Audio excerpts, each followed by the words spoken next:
resurrection of the dead in Judaism. The Rambam, I think this is how you say it, Maimonides, compiled what he refers to as the Shlohah Asar Ikkarim, the 13 fundamental principles of the Jewish faith, as derived from the Torah. Rambam refers to these 13 principles of faith as the fundamental truths of our religion and its very foundations. Number 13 of the 13 fundamental principles is the belief in the resurrection of the dead, which is a real, even from the Christian standpoint, Jesus rose from the dead, and Jesus, his good friend Lazarus, he'd been dead 4 days. He raised him from the dead, which led to the shortest verse in the New Testament, in the Gospels. Jesus wept. That's all. One verse. Jesus wept. And he did after raising Lazarus because people still didn't believe who he was. I thought that was an interesting tidbit. Ezekiel 1 and 10 are together a vision. Again, I'm reading from the book God dictated to me, Isaiah 53 and the day of the Lord. And as you can see, this doesn't really have much to do, if anything, with Isaiah 53 and the day of the Lord. There's a lot of other information in there that he taught me and had me write. Keith, go to your computer. Keith, do this. Write this down or type this. He'd always say, right. Ezekiel 1 and 10 are together a vision of the resurrection of the spirits of the dead to heaven.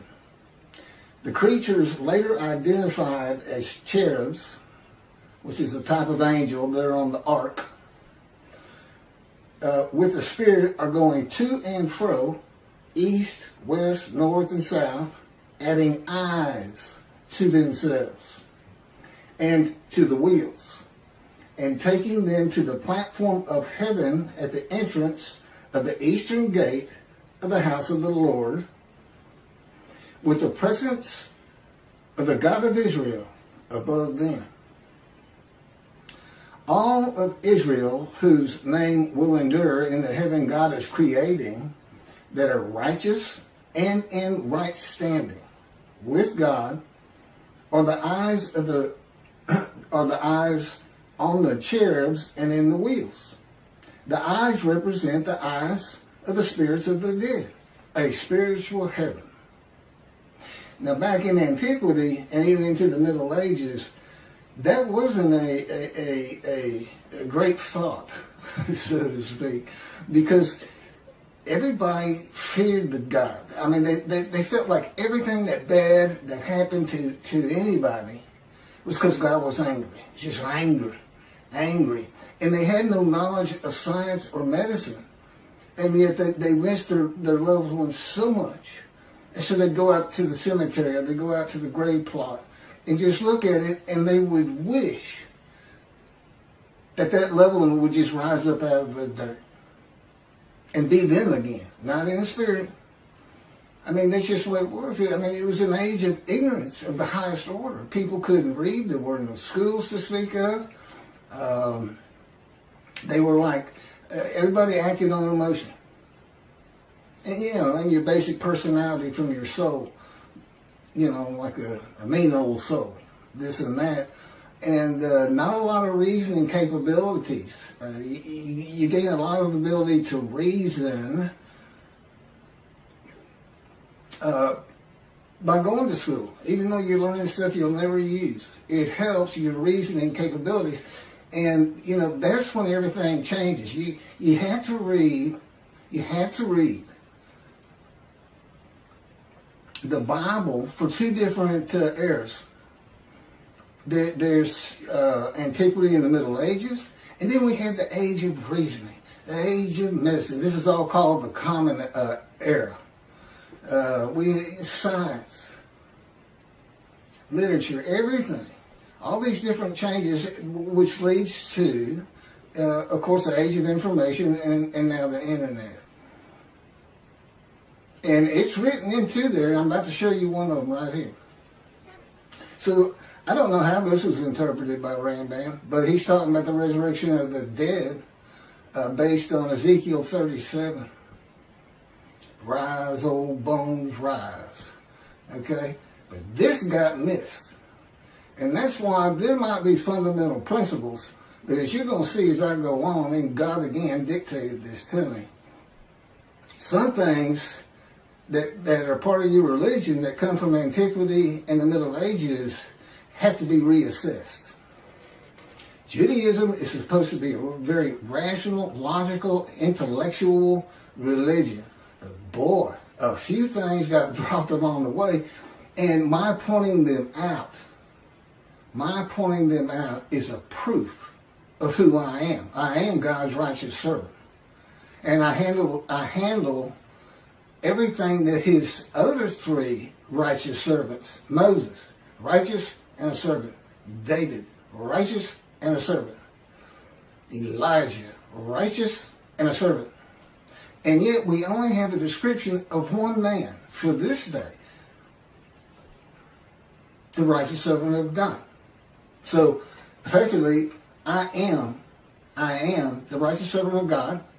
His servant David, a shepherd. Again, Rambam. 2 chapters on King Moshe. And he's just making it up. Just making it up as he goes, just like he did the Messianic era. Can't back any of it up. A shepherd. Elijah and the prophet like Moses. And this is the prophet like Moses. Moses did 2 things. He led the Exodus and he wrote the Torah. God dictated it to him. Okay, well, the Jews aren't in bondage. I don't need to do that as a prophet like Moses. So what's left? Write this down. That's the prophet like Moses. And I have all the knowledge that Elijah would have. Elijah. What's so special? The only man in the Hebrew Bible to be specifically taken to heaven. And then he returns in the day of the Lord. Clearly, it's not going to be that Elijah. There's nothing about heaven that I need to know to answer questions that I don't know. I've been taught it. And I envision lots of visions early in my 13 years, first 7 years. Not so much lately, except for pictures that they put into my mind when we're talking. God likes you to see what he's talking about. So I'm you don't have to go into a trance or anything for those. I just send pictures into my mind. It's a wonderful thing. Excuse me. But anyway, okay, that's some backdrop. Let's carry on here.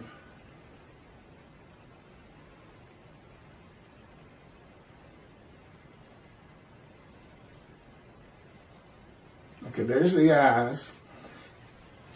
Okay, a spiritual heaven. That's where I left off.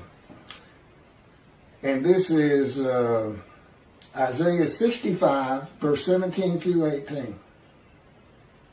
For behold, I am creating a new heaven and a new earth. The former things shall not be remembered. And I know why that is and how it occurs. They shall never come to mind. Be glad then and rejoice forever in what I am creating. For I shall create Jerusalem as a joy and her people as a delight. And this is Isaiah 66, verse 22. For as the new heaven and the new earth, which I will make, shall endure by my will, declares the Lord, so shall your seed and your name endure. Spiritual heaven. God, what's this all about? What are you doing? I'm going to make a new earth and a new heaven. The new heaven is the spirits of the Jewish people. With the name Israel endures. Considered angels. The angels Israel is how he refers to it. That's what makes it a new heaven. A new host of angels. So, In the new earth, the same story again. You get to watch it. You get to watch it, Jewish people. You don't want to miss heaven. Now, I've been there. Generally, I can still sense my body. But I've been there in pure spirit. And but he tells me you'll feel your body, your physical form. But he's going to have another chosen. He's going to basically just run the story again. And you get to see how it really all played out from the get-go. And of course, time means nothing to you. You don't want to miss it. And that's my proof of an Elijah. I just showed you the prophet like Moses. There's my Elijah. Can't really show you a David except for I bring the reckoning in the dismissal of the rabbis, which is on plenty of videos. God has, I am the reckoning and I am the wrath on Christianity. And how you fit the Messianic era into the wrath on Christianity, how you can say Moshe perfects the world, and yet he's got to bring the wrath of God to the Christians and the Gentiles in general. I don't know how you put it together. I mean, you cherry pick. Let's take the stuff that we really like and the stuff that sounds kind of ominous, like utter destruction, or I will hurl your glory to the ground if Elijah doesn't get done what I want him to do, clear the way, which, by the way, is building the third temple. That's what I got to get done, in case you want to know. But I got to be recognized. People got to read all this and go, well, we got to go with this. Because he couldn't possibly know this. I was an atheist for 50 years, as if that matters. I mean, the greatest rabbis, Rambam, this, that, people today, Jews for Judaism, Toby is Sanger saying 53 is the people Israel as one, all Jewish people as one man. None of it makes any sense. Toby bases it on the Holocaust, that there was a guilt offering. Let's go to Leviticus. He went Christian. He's going to use the animal, sacrificial, and worship laws for a human being. And that's adding to Leviticus. You're not supposed to add to or take from anything God had written. The Christians killed one son. Toby Singer's got him killing 6 million so that they would go back home. Yeah, that's not God. He knew you'd come back. He knew you'd get driven back. He didn't have to lift a finger. And then Michael Skoback and whoever wrote their commentary, it's another person, but I only hear Skoback talking about it. It's based on the Messianic era, where the world realizes the Jew has been right all along, a great exaltation, this and that, never gonna happen.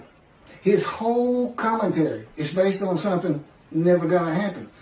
You know, where's the day of the Lord? Where's utter destruction? Where's vengeance? And where's God's representation? Where's his Moses? God's coming, but, you know, clearly it's Moshe, but you better get a description. I mean, you got a description. I still can't get anybody to talk to me. Does shun, despise, and held no account ring a bell? Because God knew it was going to be like this in the beginning. Ezekiel 37 gives a vivid account of raising the dead to life into new bodies of flesh and bone. This was a common belief in the ancient age and Middle Ages. In this age of information with knowledge of science and the human body, few people believe that a human body can or will be resurrected anew by God. You cannot take, we know, but you cannot take the ashes of bones and make a new human body. You're just making stuff up. When did God do that? You ask, can God do that? You know what the answer is? No, he can't. He said, now I can create a human being where there could be a resurrection of the dead. He said, but I don't want anything to do with that. But the world as created is not set up for that type of an event. Believe it or not, God doesn't have a magic wand. But he's got the unseen and elements in it we don't understand, and the power, which, and of course, I'm so familiar with it. it actually surrounds me. It's Ezekiel. They call it in Ezekiel the cords of his power. To me, it just completely surrounds every inch of my body and my head. It just surrounds me. I mean, he can move my hands wherever he wants and turn me around, twist me like a top if he wants, slam me to the ground, I've mentioned. Yeah, if you hadn't guessed it, I'm experiencing. I'm not like any other human being on this planet, but I'm still Keith. I'm still Keith. I'm a friendly person, quick to anger, but very friendly. And I've been through every stage, walk of life, man, from poverty, which he took me to, has taken me to. I haven't nothing, but which is kind of a religious thing, I think. Even Jesus hated material things, told the rich man he can't get to heaven, things like that. That's just part of it. And it does, another thing that this fire refinement, all these punishment words, maltreatment, makes you humble. More so to him. Moses starts out this firebrand that killed a man that made him angry. And at the end of his life, it is said Moses was the most humble man on earth. Now, I don't know how you measure something like that, but I can tell you I'm more humble to God than anyone on earth because I literally fear him. Because I know the kind of pain he can put me through. And most people don't really have that knowledge. I fear God. But when he'll slam your face down into the cement or to the floor in your room. And so many other things. I know people really don't want to hear all that, but it's important to understand 53. Let me carry on with this resurrection of the dead. Today, few people believe that. It's a primitive and medieval concept that was good for a time through the Middle Ages. That is why God provided visions of heaven, conforming to the beliefs and world of the Jewish people in the Middle Ages and before, and a spiritual heaven for a more enlightened time of reasoning and knowledge. Do you understand what I just said? The Bible has to be read with an understanding of antiquity in the Middle Ages and those people and who they were. And it's also written for people of this day, modern age, knowledge, information, science, medicine, reasoning. You can't just say, our sages say. Well, do you agree with it? That's the next question. You're not going to agree with the 13th principle when I get done. The burden on Israel and the practicalities of such an event of millions of people suddenly appearing in the land from the time of Abraham to today is unimaginable. You got 6 million from the Holocaust alone. Many would be illiterate and savage, and few would be trained to work in this society. This would include the Israelites for 400 years as slaves in Egypt. What are you going to do with those people? Run. God says run. This is what you're going to do. It'll scare you to death. All would have to be housed and fed and educated, illiterate and savage. It'd be a prophecy that destroys the government of the state of Israel. I don't even know if you could fit them all in. From the Israelites in Egypt to the Holocaust, since the Holocaust. I know it's millions. I just wonder if you start hitting 1 billion. I don't know. It's a ridiculous concept. And when I sit there and I watch and I listen and I hear rabbis do this, I understand why God dismissed them. Basically, you're going to have to get all this straight. If you want to remove yourself from dismissal, rabbis, and enter the scroll of the remembrance of Malachi 3, which is what takes you to heaven, if you want to remove that, you better go read these books. It's just 2 of them. One of them is my life, the life of God's righteous servant by Isaiah 53, and that's to show how I fit the verses. That's what it's all about. And then that's the first 7 chapters. There's 14 or 15, and then God speaks to me. And from that point, it's all about him and me. It's pretty interesting. It's a pretty interesting time. And it continues, and And I guess at the end of my life, or at some point, we're going to do it again for the finale until he decides that it's time for me to die. That's how I'm going to die. He's just going to make the decision like he did with Elijah.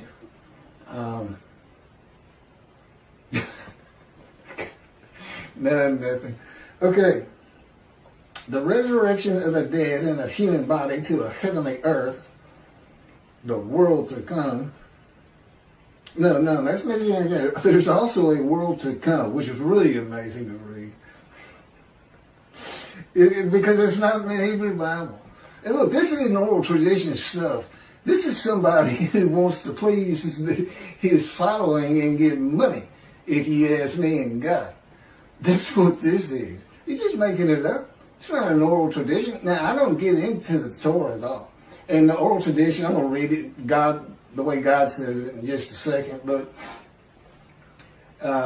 we don't get into that at all. I know Rambam said Moshiach would read Torah day and night. Well, no, I don't. But I definitely am a scholar on the prophets and the day of the Lord and everything I've been talking about 45 videos that we keep flipping. Find you a motorcycle and just stick with it the last 2 or 3 because, you can go back 4 or 5 and we're just redoing them to keep them circulating and adding. Like this is brand new. I may have touched on this before, but we're adding, throwing a couple new ones in here and there, and eventually I may end up being a vlogger, I think they call it. See, this is what I'm doing today. I'm going to go ride on a motorcycle. God promised me. He's had me in poverty for 13 years, and but he told me one day we'll get a motorcycle again because I've had one before, a Harley, but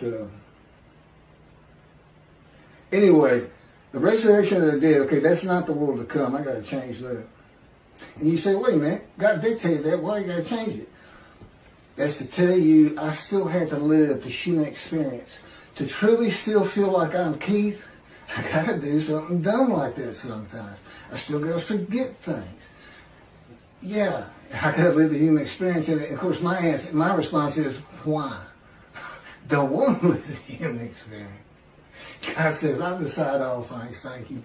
So anyway, we have a good relationship. He's got a great humor and a personality far different than you get from the Hebrew Bible. Because it was meant for, first and foremost, antiquity. You're supposed to be angry. You're supposed to be, that's it, putting a plate on all y'all because David failed a test of mine and he took a census. That kind of thing. But he's really a joy to be around. He doesn't like to talk that much, but the angel of his presence, the Holy Spirit, he does. And sometimes he'll talk, and it sounds like it's a God. But then I can tell it's not. Totally different voices. Totally different. He's got a voice of a 5-year-old. I sometimes tell him it sounds more like a cartoon than me. But and God just sounds like a very mature man. He doesn't really talk to me that much, except when he's tormenting me and torturing me. Oh, that's what I asked him. I said, I see all these words: wounded, chastised, bruised, crushed, maltreated. I said, where's torture and torment? He said, that didn't really fit. That's what it is, by the way. Okay, the resurrection of the dead, the human body, to a heavenly earth is also said to be a sign that Moshiach has arrived, or that it will happen in his lifetime. This is a teaching from the ancient age and Middle Ages that continues today. Moshiach's here and it's not happening. Okay? It's not going to happen. Judaism's reliance on everything that the sages say in an era gone by in the oral tradition, it is important for the laws of the Torah. But the Talmud's stories, opinions, and commentaries outside of that have to be viewed in light of this age of reasoning and knowledge. The day of the Lord and the arrival of God's servant David, see, he calls him David, a shepherd, according to the prophets, must be interpreted with the evolution of humanity from the ancient age to the age of information in mind, the eras in between, and in the eras to come. I'm not sure what that one means. By the way, he doesn't always explain everything to me. I'm not on the executive committee. I don't make decisions. I don't decide when I go to sleep. I don't decide what I eat. I don't decide what I get to watch on TV. I don't get to decide when we do this. It's 3:30 in the morning, and he just said, just out of nowhere, you know what? Let's do another YouTube video. I've been having computer problems, and suddenly, the problems with my computer that I've been suffering through for 2 to 3 days, brand new computer I got with my stimulus check. God says, go to Microsoft support. He still won't just tell me, but I found the answer. And basically it was hold the power button down for 20 seconds. He had let me suffer angst, unhappiness, sadness. What am I going to do? Do I throw this away? I know I got a warranty, but I don't even know where these people are. I got it over the internet. See, he'll let me do that. He says, and the reason is, the day is coming. The day is coming when you're not going to feel those things anymore. You know, once I get recognized, once I'm the God's righteous servant, Moshiach, David, Elijah, prophet like Moses, being recognized, and we're bringing the vengeance and hopefully helping the rabbis remove the dismissal so that they can enjoy that fine heaven. Because there's 2 covenants here, and one of them's the covenant from Jeremiah 31 where God says, I forgive your sins, remember them no more. They become a holy seed to build the 3rd temple, just as he did for the Assyrian Babylon exiles. He forgave them. He said, it's not because you deserve it, it's for my name. But what did they do? They built the 2nd temple. That's what it's not really said specifically, but that's what happened. And forgiven again in the day of the Lord. And that's, in Jeremiah 31, see a time is coming, see a time is coming, see a time is coming. That was the time is the day of the Lord, and it's here. I got too much other information on that, but okay. Well, thank you for listening to all that, and for the rabbis, I think you should consider this fundamental principle that you got from Rambam. I mean, I don't see a fundamental principle of your faith. And see, I was an atheist for 50 years. I'm not a religious person. I understand the concept. Well, this is what we believe, because that's what you get from the Christians. You can go to them and say, look at this and that and this and that. None of that makes sense. None of that makes sense. And this is what you get. Praise Jesus. Praise Jesus. Logic doesn't matter. Well, for the Jews in Judaism and for the God of Israel, it's going to start mattering if the rabbis won't see heaven. Thanks a bunch.